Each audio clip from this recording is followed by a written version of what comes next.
الأخبار من صنعاء ثم من عدن ثم في مارب. أولا في صنعاء في واحد ساكن في شقتين أو 3 شقق مأجرهم، وساكن هو وأسرته في الدور الأول. وتفاجأ أن جاله قرار طبعا من الحكومة حق الحوثيين يقولون له بالحرف الواحد: عليك أن تدفع لنا إيجارين في السنة. يعني تخيلوا، شهر في السنة لهم والباقي الأشهر لك حق الإيجار. هذا قال مصيبة، هذه ما حد قاسمني، قال إيجار بيتي وما بش معي الله وما بش معي راتب ولا به معي شيء، والإيجار يعني. فأجبروه، يعني لابد أن يدفع هذا المبلغ. طبعا للأمانة خيال، يعني حاجة ما داخلي راسي.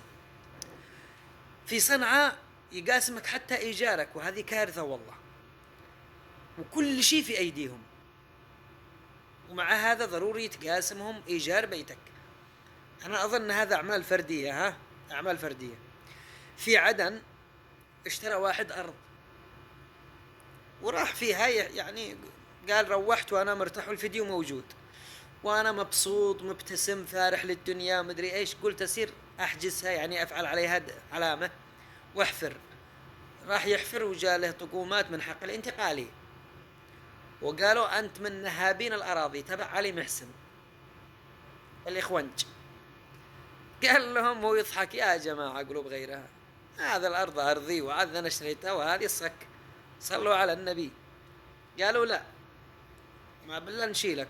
يشوف تقومات، قال ما عاد أقدر أقاومكم ولا أقاتلكم، أنتم هكذا كلكم، أنتم دولة. قالوا لا نشيلك. قال لهم والحل؟ قالوا الحل بسيط، تدي لنا 10 مليون. ضحك مرة ثانية وقال لهم 10 مليون أنتم صاحين. قالوا 10 مليون. والله أن قد التحابيش علمونا النهب. شوفوا هم طبعا انفصاليين، رقم واحد ما عاد مش متوحدين إلا بالسرق والنهب في قلوبهم. طبعا خلاص انفصال، يكرهوا كل شيء في الجنوب، في الشمال دحابيش، إلا في النهب والسرق وحدويين.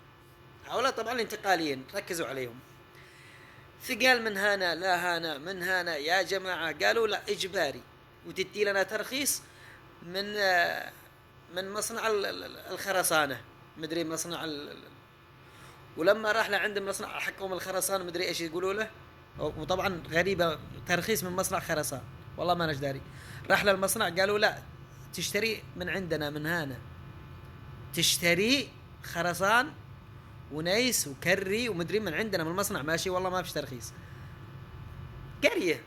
قرية. هذه صنعاء وهذه عدن، هذه العواصم فلمن هذه للشعب، والشعب يئن. هذه أحداثنا ونعيش ما بين هذا وهذا والله العظيم. وكل واحد منهم يدعي أن الأرض الذي يحكمها أرض أباه وجده وماله، ليس للشعب فيها شيء.